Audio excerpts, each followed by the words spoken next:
Mula sa mga awit 112:7 bilang talatang batayan ng ating magiging pagbubulay-bulay ng salita ng Diyos ay ganito ang ating mababasa.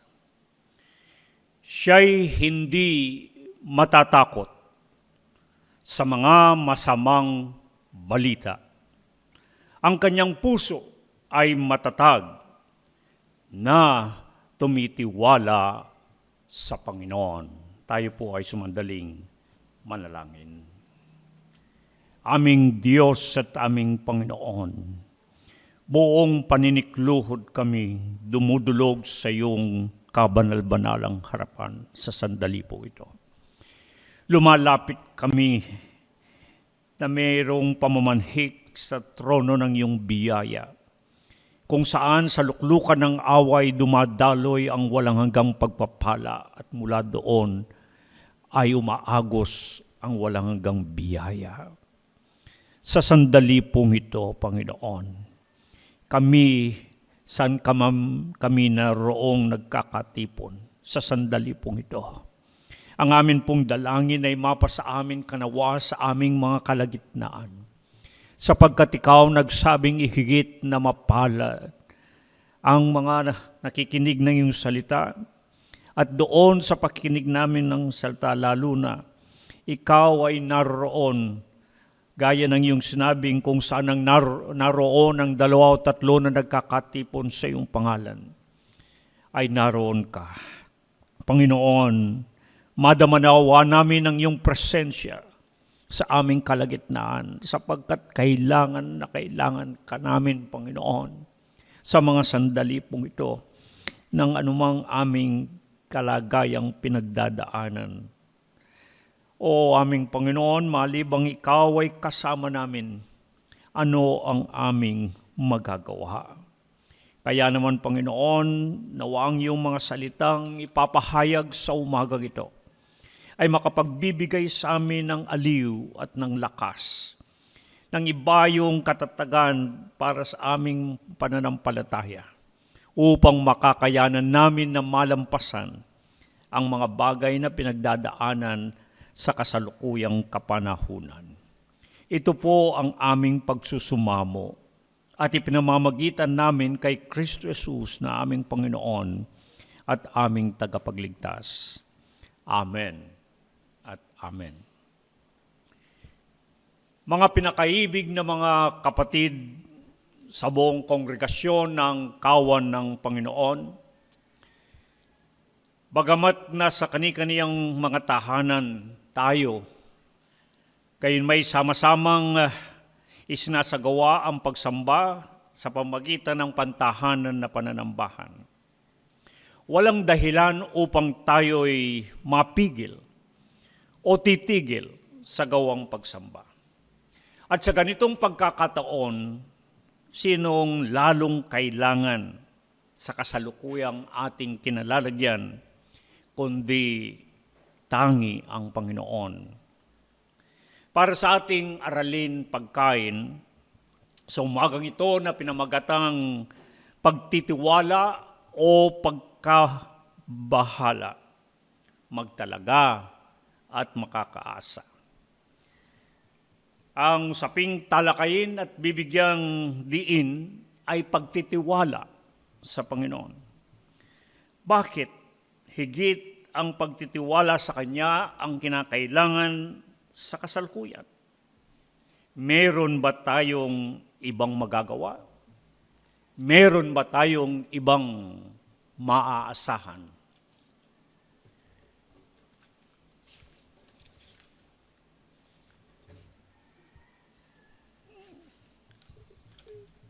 Gaya ng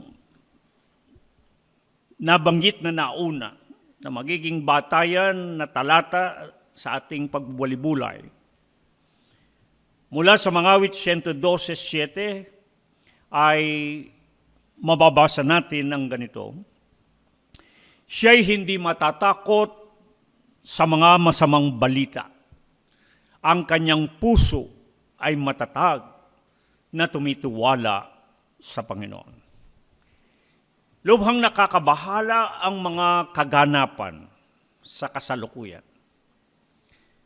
Hanggang kailan lubos na matatapos ang pinagdadaanang nakapamumuksang salot na dulot ng malaganap at kumakalat na mabagsik na sakit. Palala at nagdadala ng takot. At ang nakakalungkot, ang sunod-sunod na maraming nangasasawi.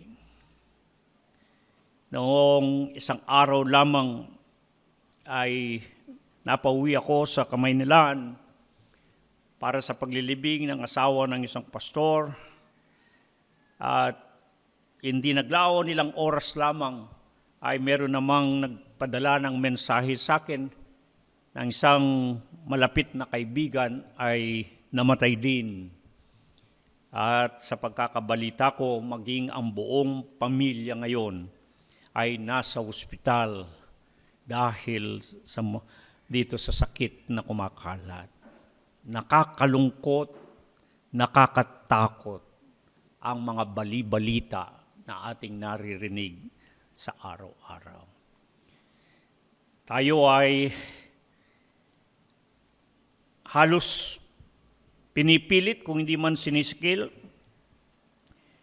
na ang tanging lunas dito sa mapamuksang salot na nagdadala ng takot ay ang magpabakuna.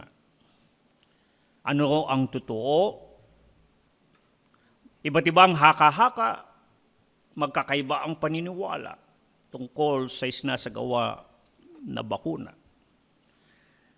Magpapabakuna upang huwag mamatay, kung hindi magpapabakuna ay mamamatay. Bagamat ang ibinabalita sa atin ay ang puro hindi nagpapabakuna ang namamatay, gayon may marami ring nababakunahan ang namamatay. Alin ang tama? Alin ang totoo? Mga minamahal ko mga kapatid, sino yung magsasabi na hindi tayo mababahala? Gayong totoo, ang bawat o lahat ay masasabing maaring mabibingit sa panganib. Hindi nabakunahan o kahit nabakunahan. Walang pinipili, lahat ay nasasawi. Araw-araw umuulit na nakakarinig tayo ng masamang balita. Subalit na mababatid, maliwanag ang nasusulat ang siyang nagbibigay sa atin ng pag-asa at nakapagpapalakas ng ating mga loob. Ay ang sinasabi tungkol sa mga nagtitiwala sa Panginoon. Gaya ng sinabi ng mga awit na si David dito sa mga awit 112:7, siya'y hindi matatakot, siya'y hindi mababahala sa mga masamang balita. Sino yaong sinabing hindi mababahala, hindi matatakot sa mga masamang balita? Alam naman po ninyo sa kasalukuyan, wala na yata tayong makikita at maririnig na balita, kundi pawang masasama. Walang nilalaman ang mga balita, kundi na lamang itong pandemya na kasalukuyang namumuksa, hindi lamang sa buong mundo, kundi maging sa ating sariling bayan. Wala na yatang tayong makikita, kundi ang pagbibilang sa araw-araw ng mga nangangamatay. Nakapagtataka at nakakabahala, halos sunod-sunod sa bawat araw, nangangamatay ang malaking bilang ng mga tao. Subalit ang sabi, siya na hindi mababahala, siya na hindi matatakot sa mga masamang balita, at ang kanyang puso ay matatag. Siya na tumitiwala sa Panginoon. Nakita ninyo ang sagot ng banal na kasulatan upang tayo'y huwag mabahala, upang tayo'y huwag matakot sa masamang balita, upang ang ating puso ay matatag, hindi maalingas-ngas Hindi tayo kabaghan sa ating mga kalooban. Hindi tayo magdala ng takot sa ating mga sarili, basta tayo ay tumitiwala sa Panginoon. Sa gitna ng mga masamang kaganapan, meron ba tayong tanging o talagang magagawa? Lalo na't walang nakakalam ng dadalhin o papapangyarihin ng araw ng bukas, gaya ng sinasabi sa mga Kawikaan 27:1. At ang malinaw na ipinatatalastas, bagamat para tayong nangangapas sa dilim, kung anong sasapit na mangyayari. Ang sabi ng Isaiah 50:10, ang propetang nagwika ng sabi, siyang lumalakad sa kadiliman at walang liwanag. Tumitiwala siya sa pangalan ng Panginoon at umaasa sa kaniyang Diyos. Ano pong ibig sabihin ng propeta? Gaya ng tayo sa kasalukuyan, nangangapa sa dilim, di natin nakikita kung ano ang nasa ating hinaharap. Makulimlim ang ating paligid, parang isang sapot na dilim ng ulap ang tumatakip sa atin. Hindi natin nalalaman kung ano ang maaaring mangyari. Ngunit ang tumitiwala, ang sabi niya sa Panginoon at umaasa sa kanyang Diyos, bagamat siya'y lumalakad sa kadiliman at walang liwanag, naroon pa rin ang Panginoon na kasama-sama niya. Yun po ang tangi nating kaaliwan at kalakasan ang nagbibigay sa atin ng tatag ng loob. Na sa kabila ng ating hindi pagkaalam ng mga bagay na nangyayari, basta't kasama-sama natin ang Panginoon, basta't sa Kanya tayo nagtitiwala at umaasa. Mga kapatid, mapapalagay ang ating mga loob. Kaya nga para sa atin, ang tanging magagawa natin, hindi ko alam kung meron pa tayong ibang magagawa maliban dito. Ang tanging magagawa natin ay magtiwala sa Diyos. Lubos na magtiwala sa Kanya. Datapwat, ganap bang talagang napapagunawa ang salitang magtiwala? Madalas nating marinig kapag ang isa ay nasa kalagayang binabagabag, nasa pagkabahala, naalingas-ngas, nagugulumihanan. Hinahatdan siya ng salitang magtiwala ka. Mga salitang nakakaginhawa. Subalit batid ba paano itong totoong magtiwala lalo na sa Panginoon? Kaya ang pag-uusapan nating salita ay ang salitang tiwala. Isang salitang napakahalaga sa Biblia, lalo na ang pagtitiwala ng totoo sa Panginoon. Bukang bibig, subalit gaano katotoo na talagang naunawa ng salitang tiwala. Kung matanong natin ang ating mga sarili, gaano katotoo nga ba tayo mismo ay makapagtitiwala na lubos sa Diyos? O ito'y nananatili lamang na bukang bibig natin, subalit gaano natin nababatid, gaano katotoo na tayo mismo ay nagtitiwala o tumitiwala sa Panginoon. Babanggitin ko ang maraming ilang bahagi sa mga nasusulat na ipinapahayag ang pagtitiwala o tiwala. Ilan lamang ito. At gaya ng sinabi ko po, napakarami kasi ng mga talata sa Biblia, daan-daang mga talata ang ating mababasa kung tutuusin, kung ang lubos na pagtitiwala o tiwala sa Diyos ang ating hahanapin at ating masusumpungan na mayroong mabuting ibinubunga ang pagtitiwala sa Diyos. Mabilis ko lamang pong banggitin ang mga talatang ito sapagkat napakarami. Halimbawa sa ikalawang hari 18:5, yung isang hari sa Huda nang siya'y tumiwala sa Panginoon, sa Diyos ng Israel, walang naging gaya niya sa lahat ng hari ng Huda. Sa ikalawang hari, 19:5, huwag dayahin ng Diyos na tinitiwalaan, sapagkat ang ibig sabihin nito, ang Diyos ay hindi magbabago, kanyang iingatan ng mga kanya, kanyang ipagtatanggol ang mga kanya. Mga awit 9:9, ang Panginoon na siyang matayog na muog para sa mga nagpipigati. Tignan ninyo, para sa panahon ng kabagabagan. Silang nakakaalam ng kanyang pangalan ay maglalagak ng kanilang tiwala sa kanya at hindi niya pababayaan sila na nagsisihanap sa kanya. Unang Kronika 5:20, sila'y nagsidalangin sa Diyos sa pagbabaka. At alam ba ninyo, nang sila'y nagsidalangin sa Diyos, kanyang inayunan sila.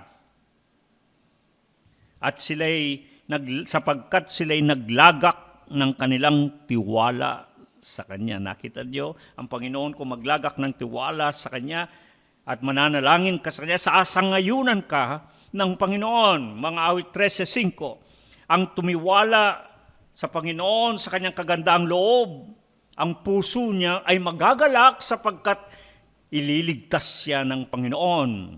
Mga awit 18:2, ang Diyos ang malaking bato at sa Kanya'y nanganganlong ay ililigtas ng Panginoon. Sa mga awit 21:7, ang hari tumiwala sa Panginoon at sa kagandang loob, at sapagkat siya'y tumitiwala sa Panginoon, hindi siya makikilos.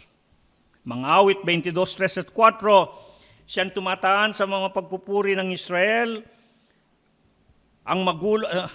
na pinagtiwalaan ng mga magulang ng Israel, siya rin ang nagliligtas sa lahat ng mga kanya. Mga awit 28:7, ang Panginoon ay aking kalakasan at aking kalasag, ang aking puso ay tumitiwala sa Kanya, at sapagkat tumitiwala sa Panginoon, ang Panginoon ay sasaklolo sa Kanya. Mga awit 31:6-14, ang tumitiwala sa Panginoon ay Kanyang ililigtas. Mga awit 32:10, sa maraming kapanglawan na sasapit sa masama, ngunit sa mga tumitiwala sa Panginoon, alam ba ninyo, ang kagandaang loob ng Panginoon ang siyang sabing lumiligid sa Kanyang palibot. Mga awit 33:21-22, ang nagtitiwala sa Panginoon, ang Kanyang kagandaang loob ang siyang maaasahan. Mga awit 34:8, sapagkat ang Panginoon ay mabuti, mapalad ang ang nanganganlong sa Kanya. Mga awit 44, mapalad ang tao na ang ginagawang kanyang tiwala ay ang Panginoon. Mga awit 52:8, ang tumitiwala sa kagandang loob ng Diyos magpakailanman, siya'y malalagay sa mabuting kalagayan. Mga awit 56:3-4, hindi matatakot sa anumang panahon ang sino mang naglalagak ng kanyang tiwala sa Diyos. Hindi siya matatakot kung anumang magagawa ng tao sa Kanya. Ganon din ang sinabi sa mga awit 56:11, sa Diyos inilagak ko ang aking tiwala, hindi ako matatakot anong magagawa ng tao sa akin.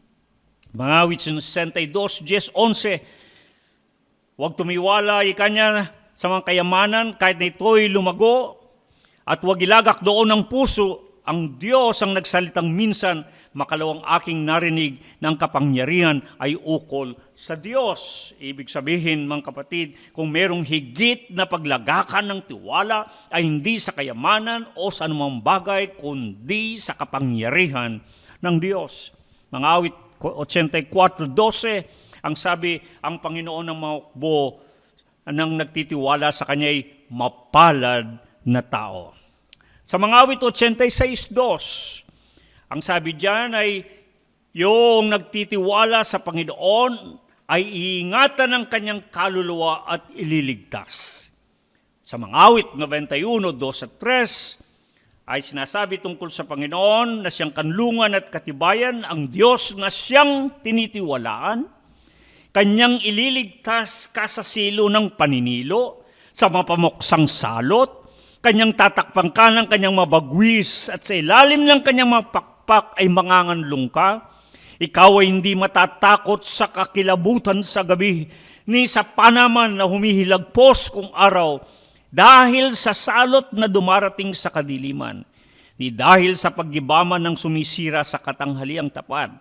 1,000 ay mabubuwal sa iyong siping at 10,000 sa iyong kanan, ngunit hindi lalapit sa iyo sapagkat ikaw ay tumitiwala sa Panginoon na siyang iyong kanlungan. Walang kasamaang mangyayari sa iyo ni anumang salot na lalapit sa iyong tolda. Mga awit 125:1, ang sabi, silang nagsisitiwala sa Panginoon ay parang bundok ng Sion na hindi maaring makilos. Mga awit 143:8, ang sabi riyan ay parinig mo sa akin ang iyong kagandang loob sa kinaumagahan, sapagkat sa iyo ako'y tumitiwala. Sa mga tumitiwala sa bawat umaga ay masusumpungan nila ang kabutihan ng Diyos.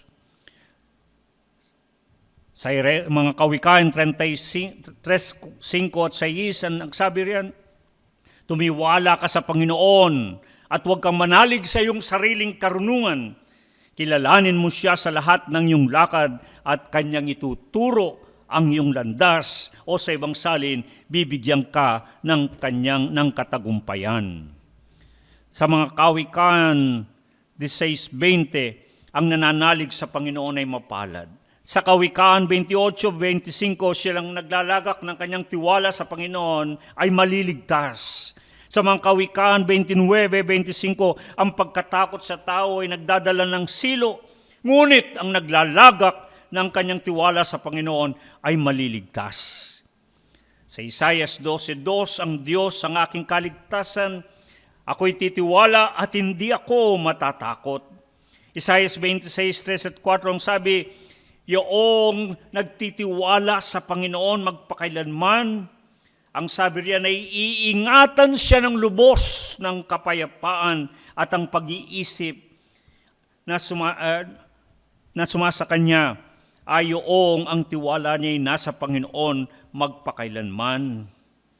Sa Jeremias 17:7-8, ang sabi, mapalad ang tao na tumitiwala sa Panginoon at ang pag-asa ay sa Panginoon. At bakit? Sapagkat hindi siya mababalisa.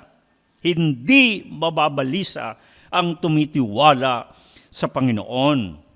Jeremias 39:17-8, tunay na ililigtas ng Panginoon yung naglalagak ng kanyang tiwala sa Kanya. At sa Juan 14:1, ang sabi, huwag magulumihanan ng inyong puso. Magsisampalataya, o ibig sabihin, magtiwala kayo sa Diyos. Sa Hebreo 13:6, ano pat masasabi ng buong tapang, ang Panginoon ang aking katulong, hindi ako matatakot anong magagawa sa akin ng tao.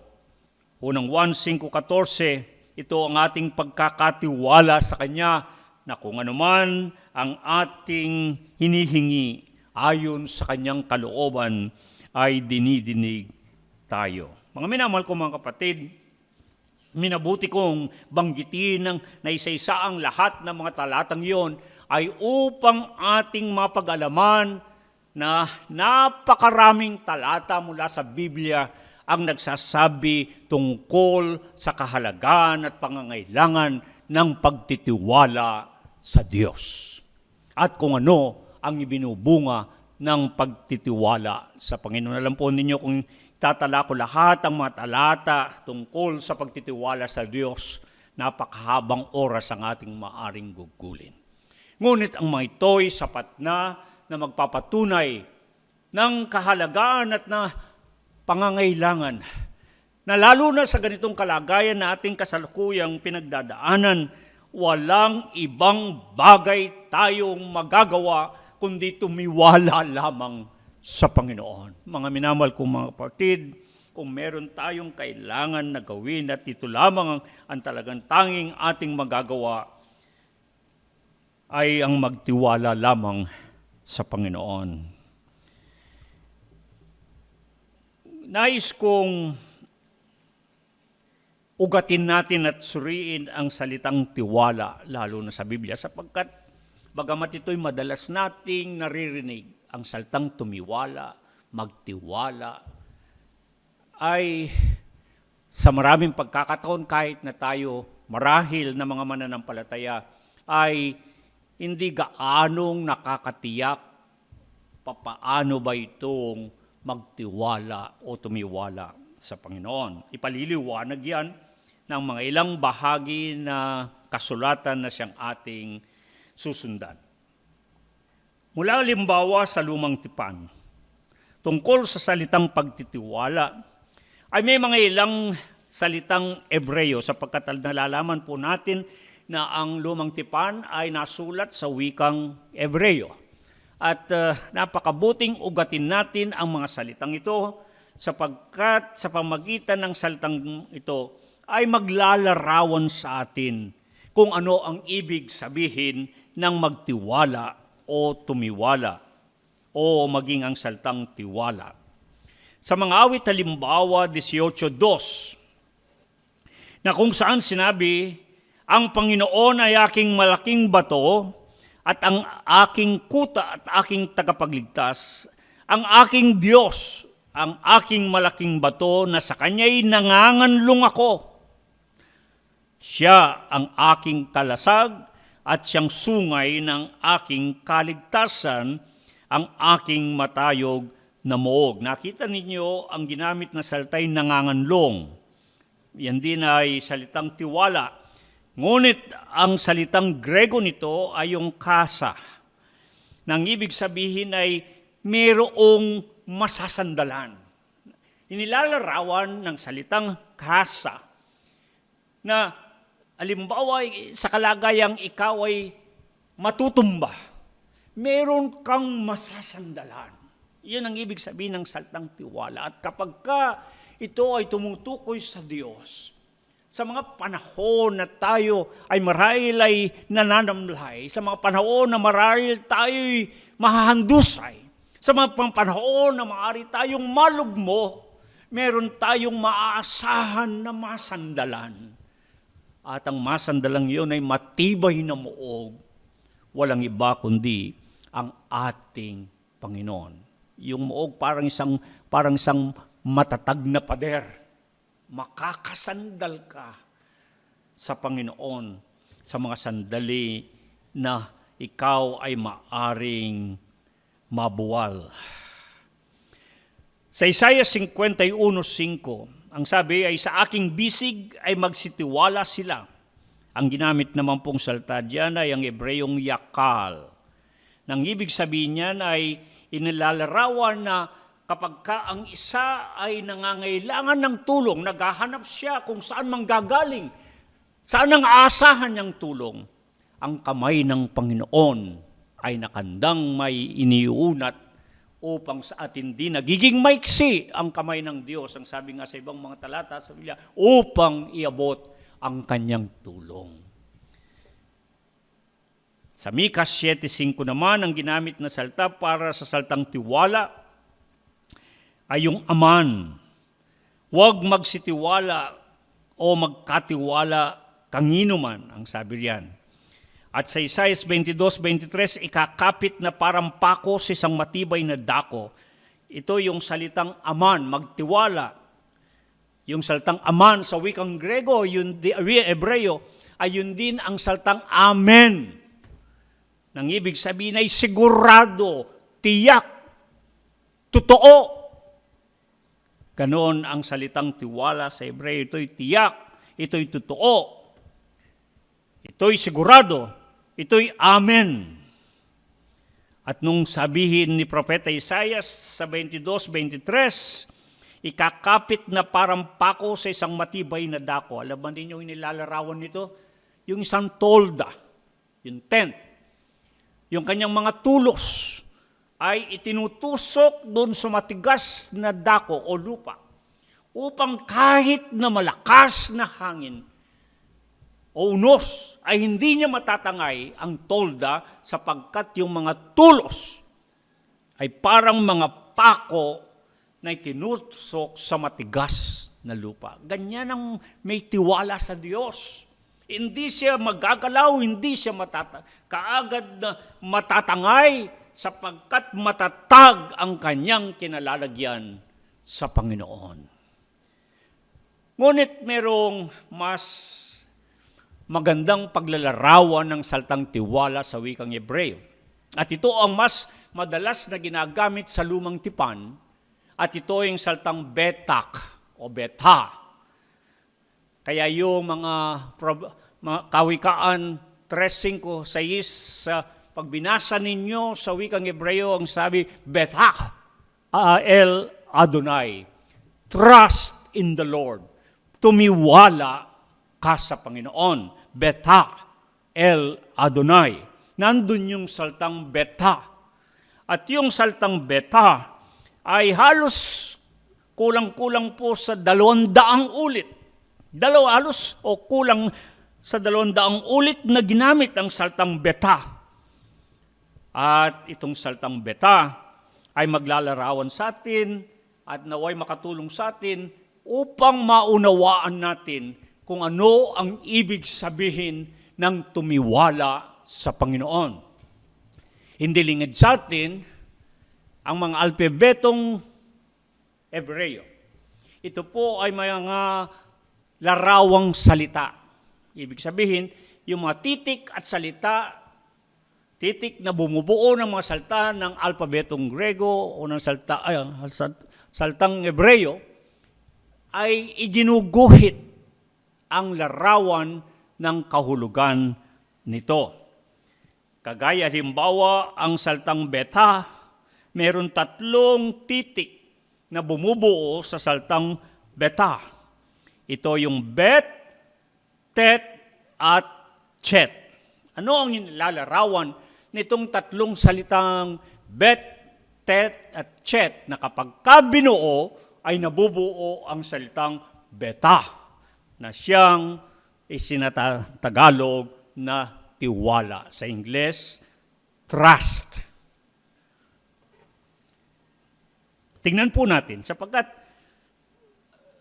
tulad ng aking nabanggit, kahit na tayo hindi natin nakakapa ang ibig sabihin ng magtiwala.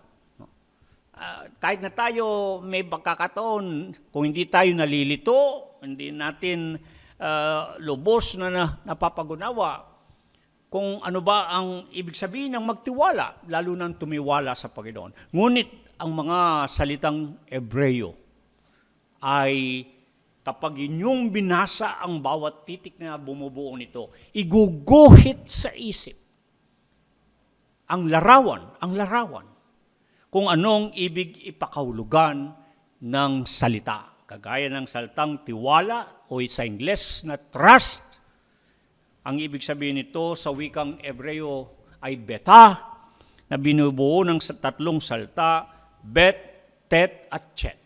Itong 3 titik na ito, halimbawa yung bet. Ang salitang bet, kapag tinignan na mabuti, iguguhit sa inyo ang isang larawan ng tirahan o ng tahanan. Isang larawan ng tirahan o tahanan. Anong inilalarawan nito? Inilalarawan ng salitang bet kapag ikaw ay nakapasok o nasa loob ng isang tahanan o panirahan. Ano po ang nangyayari pagka kayo ay nasa loob ng isang tirahan? Kagaya, halimbawa sa ating mga tahanan, pag tayo nasa loob, nakapasok doon, ano ang kalagayan meron tayo? Tayo ay payapang nananahan. Hindi po ba? Sa labas doon, magulo. Sa labas ng ating mga bahay ay maraming mga nangyayaring mga sigalot. Kalingas-ngasan, kaguluhan, kasamaan. Ngunit kapag nasa loob ka ng bahay mo, ay payapa kang nakakapanahan. Nararamdaman mo na ikaw ay ligtas sa Panginoon. Alam ba ninyo, ang titik na bet ay ginagamit din sa mga ibang talata sa pagsisimula ng paglikha ng Diyos sa Genesis. Alam ba ninyo, sa maraming mga talata, ang titik na bet ay nilalarawan palagi yung mga pangusap na kung saan ay nagsasalita o nagpapahayag tungkol sa kalagayan ng isa kapag siya'y nasa Panginoon o suma sa Panginoon. Hindi ko na po inilagay ang maraming talata sapagkat sa katotohanan ay kaninang pa lamang hanggang madaling araw na pinagbubulayan ko itong ating mensahe at ginagawa. At napakaraming talata sa Biblia na sinasabi kapag ikaw ay nasa Panginoon, kapag ikaw ay nasa sa Panginoon, para kang isang nasa loob, ang pakiramdam mo ay nasa loob ka ng isang bahay, na ikaw ay payapang nananahan. Yun yung kasamang salita ng tiwala.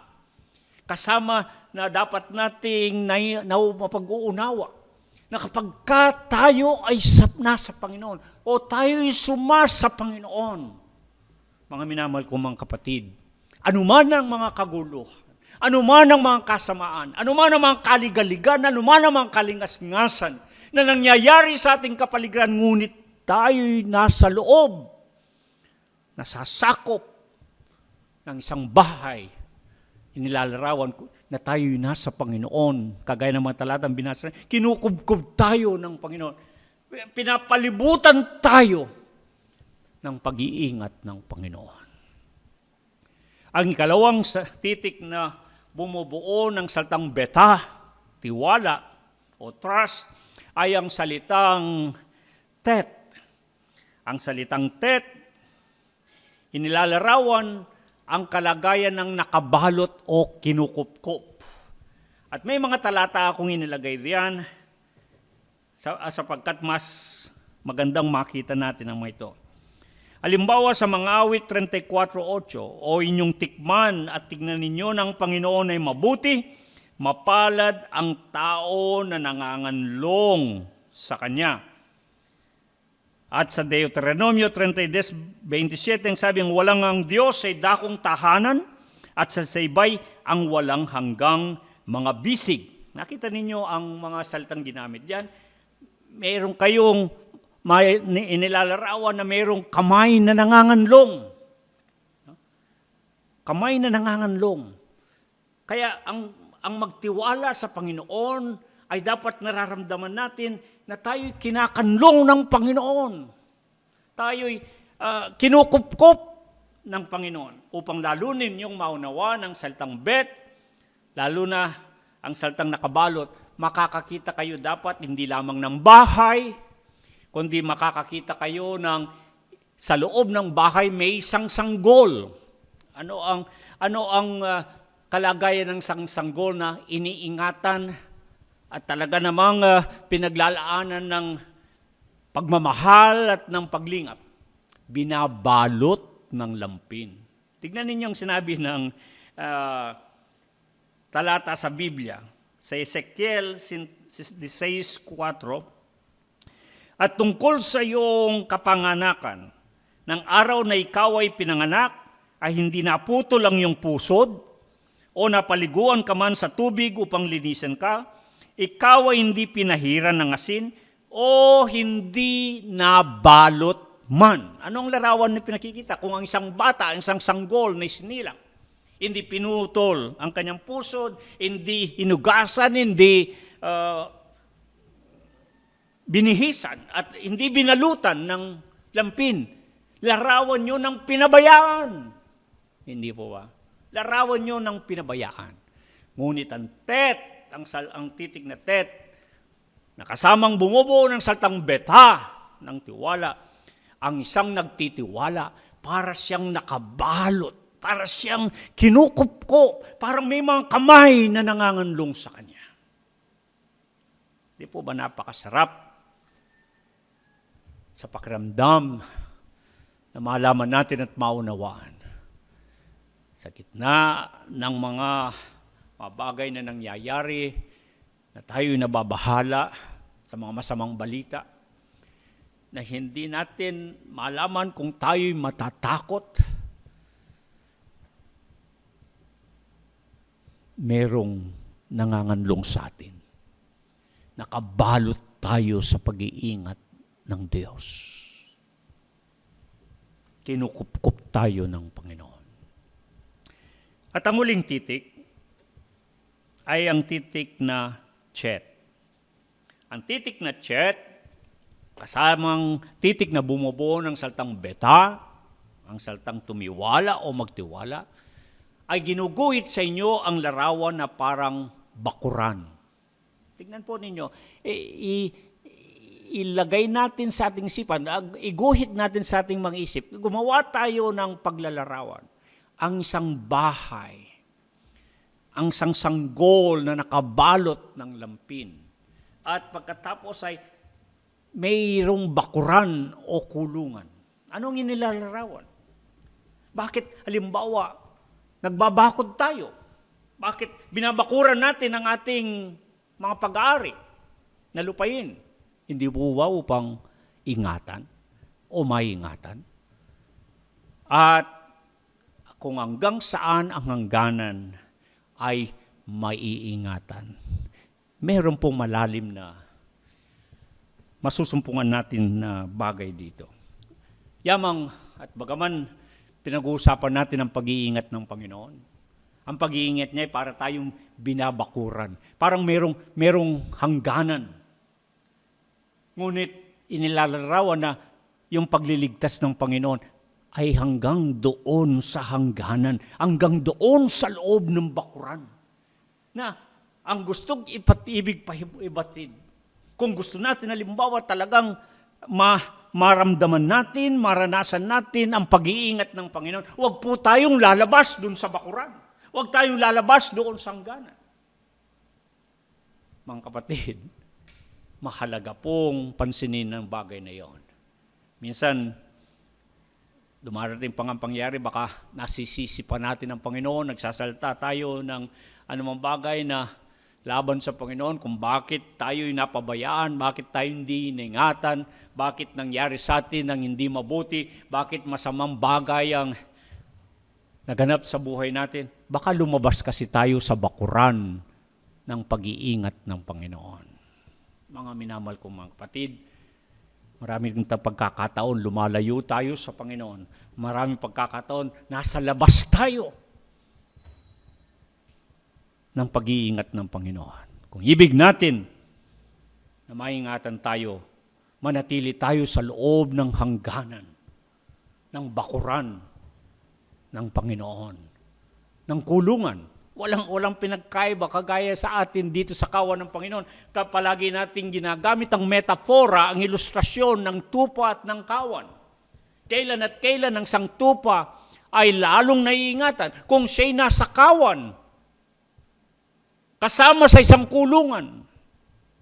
Ngunit ang isang tupang nasa labas, hiwalay sa kawan, malayo sa kulungan, ito ang nagiging madaling samsam o pagkain o pain para sa mga mapanilang kaaway. Mga kapatid, at aking minamahal na mga kapatid sa Panginoon, ang salitang beta, tumiwala sa Panginoon sa pamagitan ng 3 titik na ito, ay nananalangin akong magbigay sa atin ng pagkaunawa, tamang pagkaunawa, lubos ang pagkaunawa. Kung tayo'y talagang tumitiwala sa Panginoon, tayo nga ba talaga ay nagtitiwala sa Panginoon? Masusubok natin ang sarili natin kung titignan natin at lilimin itong saltang beta. Mangyari pagka pinagsama-sama natin ang 3 titik. Ano ang mabubuong larawan?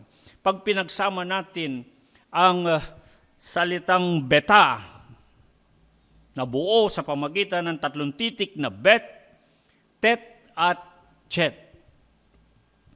makikita natin ang mangyayari, ang tumitiwala sa Panginoon. Anong mangyayari sa tumitiwala sa Panginoon? Mapapansin ninyo, ay para kayong nasa loob ng isang bahay, nananahan na payapa at ligtas. binabalutan kayo at kinukupkup ng pag-iingat ng Panginoon. At sa kabuuan, ang kagandahang loob ng Diyos ang lumiligid sa paligid ninyo. Yun ang bumabakod. Kagaya ng sinasabi ng Deuteronomio 28:52, nang sabi, doon sa mga pinababayaan ng Panginoon, ang sabi, sapagkat hindi nila dininig. Alam ninyo, yung kabanatang 28 ng Deuteronomio, isang mahabang tala ng pagpapala. Isang listahan ng mahabang tala ng pagpapala at may pagkasumpa. At yung mga dumirinig ng tinig ng Panginoon, pagpapalain sila. Basahin yung napakahaba ng tala. Saan sila papagpalain? Anong ipagpapala ng Panginoon? Halos lahat ng mga pagpapala igagawad ng Panginoon sa tanang buhay ng mga dumirinig sa Panginoon. Ngunit ang hindi makikinig sa Panginoon, ang sabi riyan ay maging ang kanilang mataas na moog, yung nakabakod na kuta nila ay malalagpak. Anong gustong ilarawan? Mawawalan sila ng proteksyon. Babagsak yung nag-iingat sa kanila. Inilalarawan nito pag wala tayo sa Panginoon. Pag hindi tayo sa Panginoon, wala tayong proteksyon. Ano ang sinisigaw ng mga patalastas? Saan ang proteksyon? Paano tayo magiging protektado? Hindi ba bakuna ang sinasabi? Kapag ikaw ay nabakunahan, protektado ka, mga kapatid.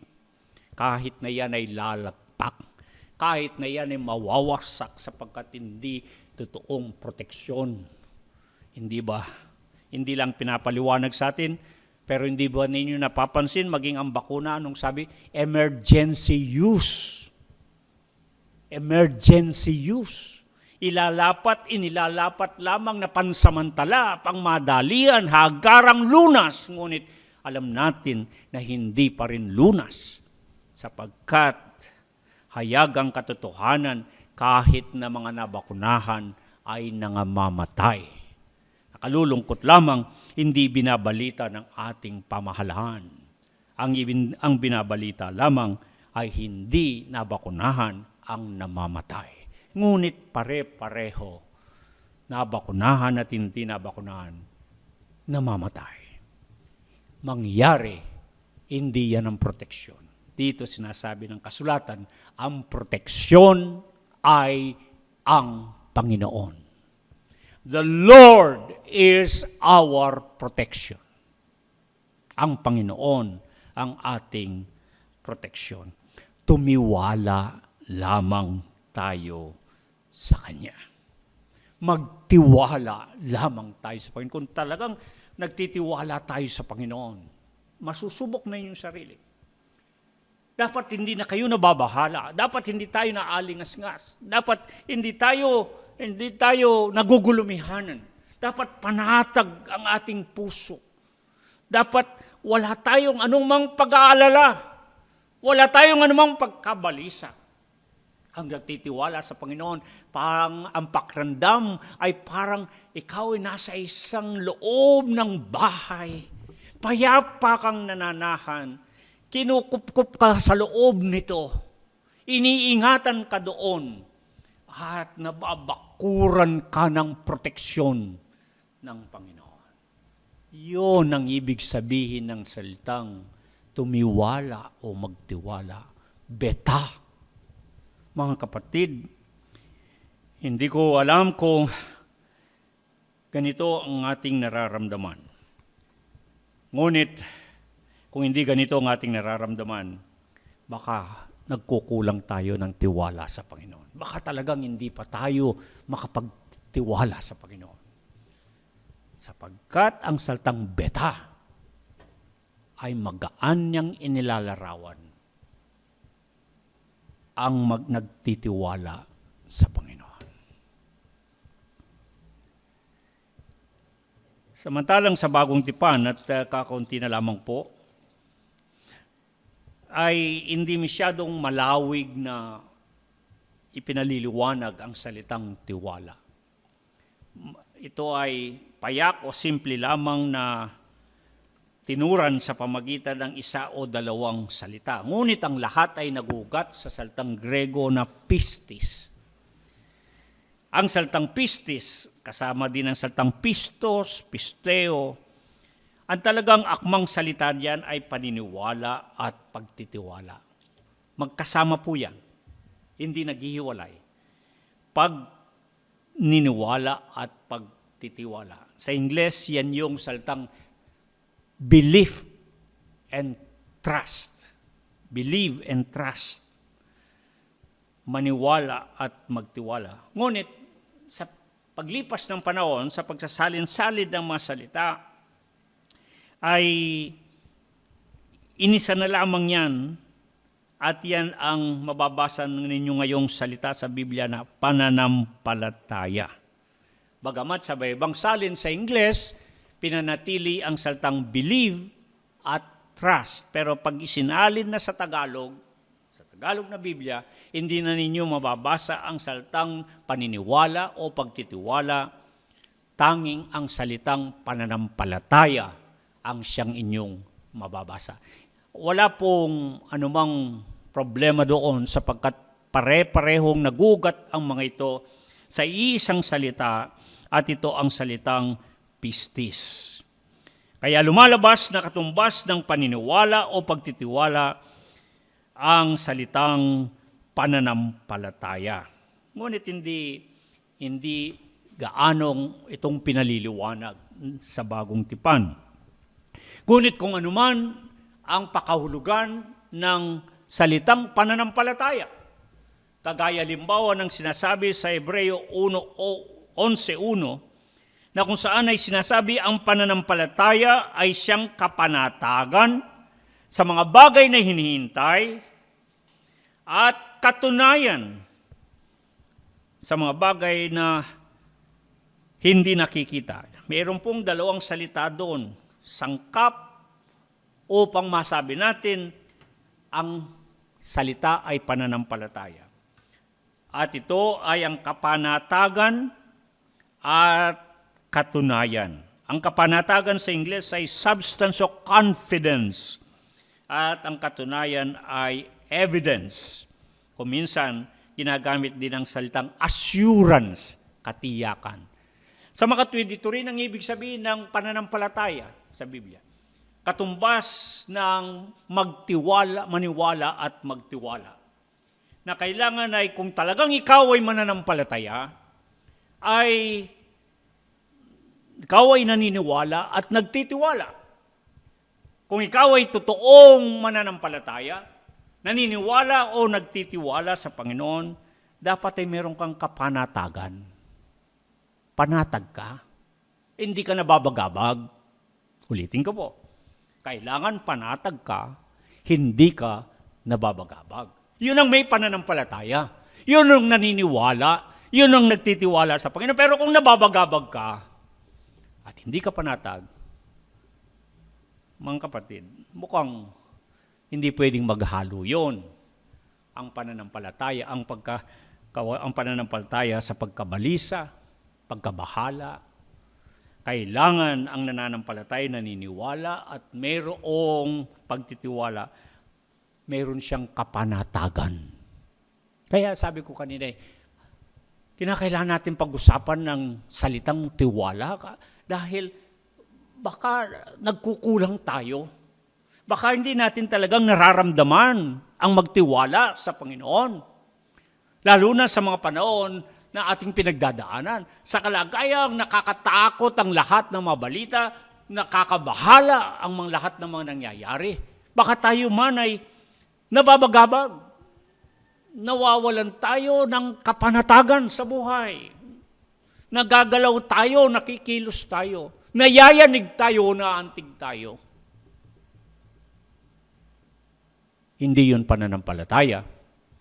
Hindi yun ay hindi paniniwala o pagtitiwala sapagkat ang nananampalataya may paniniwala at pagtitiwala sa Diyos.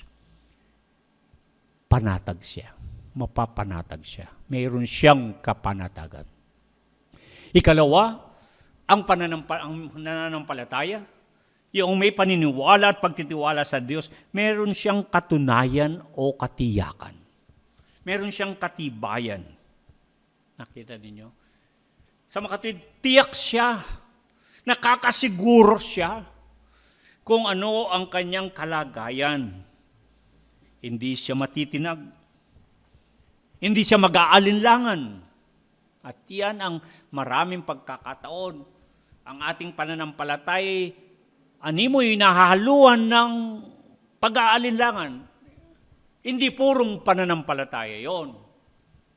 Sapagkat ang pananampalataya at ang pag-aalinlangan ay parang tubig at langis na hindi maaring maghalo. Ang totoong nananampalataya, ang totoong may paniniwala at pagtitiwala sa Diyos, mga kapatid, nakakatiyak siya, nakakasiguro siya. Wala siyang pag-aalinlangan sa Diyos. Kaya tingnan ninyo yung sinabi sa Hebreo 11:6. At kung walang pananampalataya, ay hindi maaring maging kalugod-lugod sa Diyos, sapagkat ang lumalapit sa Diyos. Ano ang lumalapit sa Diyos? Yung walang pananampalataya, hindi kalugod-lugod sa Kanya. Ngunit ang lumalapit sa Diyos ay sumasampalatayang may Diyos. O ibig sabihin, naniniwala ka na mayroong Diyos. Sapagkat kung hindi ka naniniwalang mayroong Diyos, bakit ka nga naman lalapit sa Diyos? Tanging yung sumasampalataya, tanging yung naniniwala na mayroong Diyos, ang lalapit sa Diyos. At ang kasunod, ang sabi niya, siya ang tagapagbigay ganti sa mga kanya'y nagsisihanap.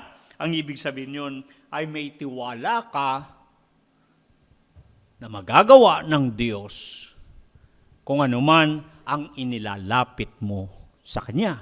Kung bakit mo siya hinahanap, may tiwala ka sa Kanya. Bakit mo hinahanap, halimbawa, ang Diyos sa panahon ng kagutgutan, sa panahon ng kagulumihanan, ng kabagabagan, ng kalingas-ngasa? Bakit mo hinahanap ang Diyos kung wala kang tiwala sa Kanya na kaya Kanyang iligtas, na kaya Kanyang payapain, na kaya kang bantayan, na kaya kang ingatan? Kung nag-aalinlangan ka, wala kang tiwala sa Kanya. Yun ang ibig sabihin. Naway tuwirin tayo ng Panginoon. Marami pong talata sa Biblia na nagpapatunay na ang pistos, ang salitang pistos sa Grego, maniwala, magtiwala, ay sinasalin sa pananampalataya o mananampalataya. Hindi ko na po babasahin, ngunit maaari kong banggitin 1:20-27, Gawa 16:1-2, 2 Korinto 6:15, Galacia 3:9, 1 Timoteo 4:10, 4:12, 5:16, 1 Pedro 1:21. Ilan niya lamang yan ng mga talata sa Biblia na pinaghahalinhinan o pare-pareho lang ibig sabihin ng manampalataya sa maniwala at magtiwala dahil isang ugat na salita ang pinanggalingan at yung salitang pistos. Gayunpaman, may ilang paglilinaw na nais nating tignan na may iba pang isa o dalawa na salitang Grego na ating napagdadaanan kung tayo'y nagbabasa ng Biblia. At ito'y karagdagan na tutulong sa atin upang liwanagin sa atin ano talaga ang ibig ipaiwatig ng tumiwala sa Diyos. Ano ba talaga ang ibig ipakahulugan o ibig sabihin ng magtiwala sa Panginoon. Ito ang mga ilang talata na mabilis ko lamang pong babanggitin.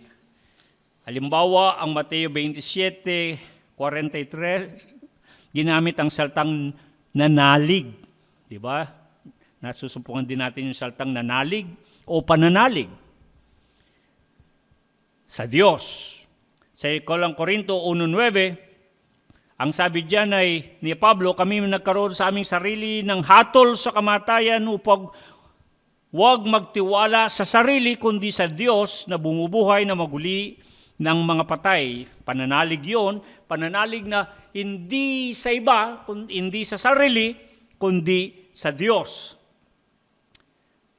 Sa Filipos 2:24, ang sinasabi naman dyan ay ang nagtitiwala sa Panginoon ay katumbas ng umaasa sa Panginoon, na ang kanyang pag-asa ay sa Panginoon. Gayon din sa Filipos 3:4, yaong may pagkakatiwala sa Panginoon, at gayon din naman sa Hebreo 2:13, yaong may pagkakatiwala sa Panginoon ay umaasa sa Panginoon. Tandaan po ninyo yung salitang yon sapagkat maya-maya ay ulitin natin.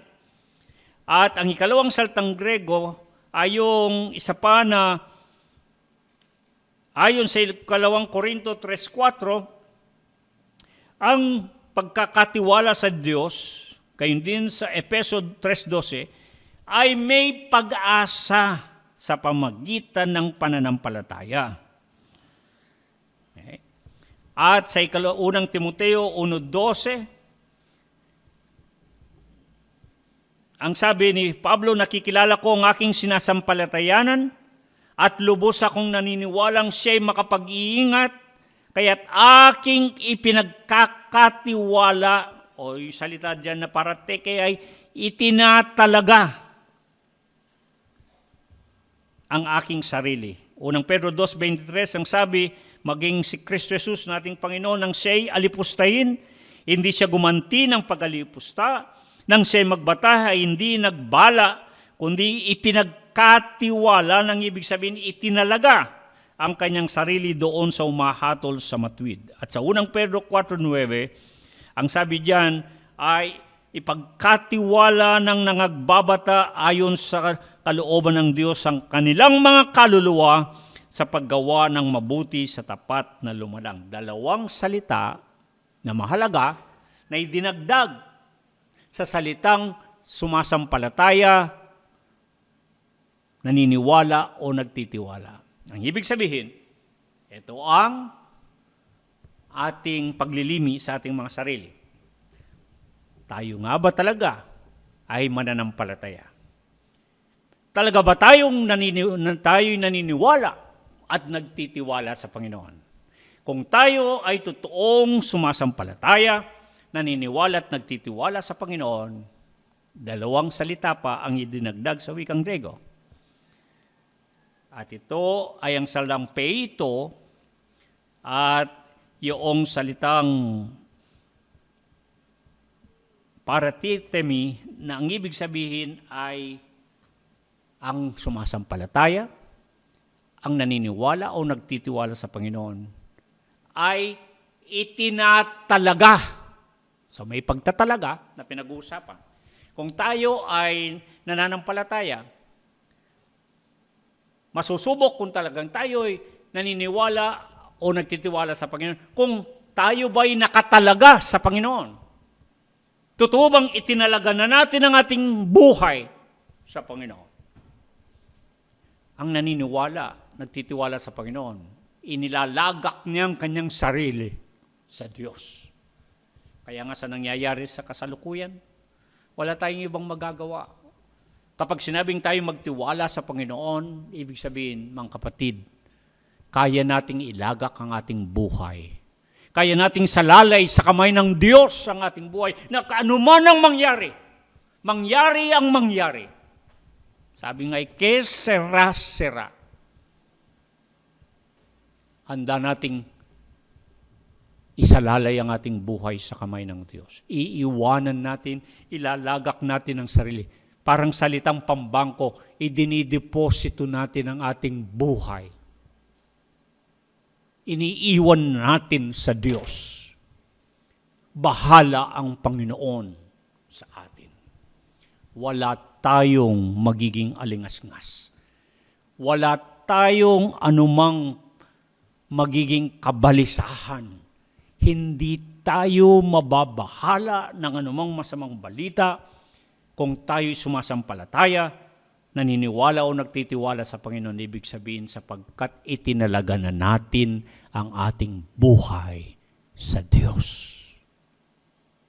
Kaya nung sabi ni Apostol Pablo sa Roma 14:6-7 hanggang 8, na hindi tayo nabubuhay sa ganang ating mga sarili lamang o mamamatay sa ganang ating mga sarili lamang. Kung tayo nabubuhay sa Panginoon, tayo mabubuhay kay Kristo, at kung tayo mamamatay, mamamatay din tayo sa Panginoon. Sapagkat walang pagkakaiba sa mabuhay o mamatay, basta tayo'y sa Panginoon. Ito ang pananampalataya. Ito ang ating paniniwala at pagtitiwala sa Panginoon na anuman ang mangyayari sa buhay nating ito, mabuhay tayo o mamatay, basta sa Panginoon tayo. Basta nakasalalay ang buhay natin sa Panginoon. Basta iniiwan natin ang ating buhay sa Panginoon. Pinamahala natin ang sarili natin sa Panginoon. Para nating sinasabi, bahala ka na Panginoon sa akin. Tinatalaga ko ang buhay ko sa iyo. Ano man ang mangyayari, basta sana ako'y sa iyo. Ikalawa, na salitang makikita natin yung dinagdag sa salitang sa pananampalataya, paniniwala, at yaong pagtitiwala, hindi lamang ang pagtatalaga, kundi ang pag-asa. Mga kapatid, ang ibig sabihin diyan, kung hindi tayo makapagtatalaga ng buhay natin sa Panginoon, bakit tayo umaasa sa Kanya? Walang aasahan ang sinumang hindi kayang italaga ang kanyang buhay sa Panginoon. Wala tayong pag-asa. Wala tayo at hindi tayo dapat aasa. Bakit? Hindi ka naman nakatalaga sa Panginoon. Bakit ka aasa? Nakita po ninyo. Kaya napagandang pinaghalo-halo itong mga salitang ito, pananampalataya, paniniwala at pagtitiwala. Dinagdag pa ang sangkap. No? Para lalong malasaan. Kumbaga sa pagkain, para lalong malasaan, dinagdagan pa ng dalawang sangkap upang ating maramdaman, mapatunayan sa ating mga sarili kung tayo'y nananampalataya talaga. Kung totoong tayo ay naniniwala at nagtitiwala sa Panginoon. Kapag tayo ay nakapagtalaga ng buhay sa Panginoon, at kung nakatalaga na ang buhay natin sa Panginoon, umaasa tayo sa Kanya. Nakadepende tayo sa Kanya. Sa Kanya tayo naghihintay ng anumang kahit anong mangyari sa buhay natin. Ipinapasa Panginoon natin ang lahat. Mga minamahal kong mga kapatid, sa ating pagtatapos, ang aking dalangin, wala naman tayong ibang magagawa. Meron ba tayong ibang magagawa? Sa nangyayari sa kasalukuyan? Meron ba tayong sariling kakayahan? Meron ba tayong sariling kapangyarihan? Kahit na ang pamahalaan at kahit na sinong makapangyarihan na tao sa buong mundo, hindi kayang pigilan ang anumang bagay na nangyayari. Tanging ang Diyos lamang ang may kakayanan at kapangyarihan. Kaya wala tayong magagawa kundi ang magtiwala sa Panginoon. Ilagak natin ang ating tiwala sa Panginoon, hindi sa lahat. Huwag sa bakuna. Maaari tayong magpabakuna, maaari tayong hindi magpabakuna. Wala naman pong pagkakaiba para sa akin. May bakuna, mamamatay. Walang bakuna, mamamatay. Kaya, saan tayo? Ano ang ating gagawin? Alam po ninyo, kahit na itong inyong abang lingkod, ilang araw akong nakikipagbuno sa aking sarili. Ilang araw akong hindi makapagtulog. Ilang araw akong nakikipagtalo sa aking sarili. Magpapabakuna ba o hindi magpapabakuna? At yan pa rin nakatayo sa alanganin, pagitan ng dalawang isipan ng maraming mga kababayan natin. Ngunit sa bandang uli, ang kasagutan sa lahat ng ito, bahala na ang Panginoon. Italaga natin ang ating buhay sa Panginoon. Upang ano man ang mangyari, tayo na sa kanyang pagkukupkop. Tayo na sa kanyang pag-iingat. Hinding-hindi tayo pababayaan ng Panginoon. Hindi niya iiwan ni pababayaan man ng mga kanya. Ito ang tangi nating proteksyon. Ang proteksyon natin ay sa Panginoon. Ngunit paano natin makakamit ang proteksyon ng Panginoon? Mga kapatid, Betha El Adonai. Betha El Adonai. Tumiwala ka sa Panginoon. Tumiwala ka sa Panginoon. At ito po ang aking panawagan sa ating lahat. Mga kapatid, kahit anong pag-iisip ang gagawin mo, wala tayong tanging magagawa, kundi tumiwala sa Panginoon. Betha El Adonai. Amen.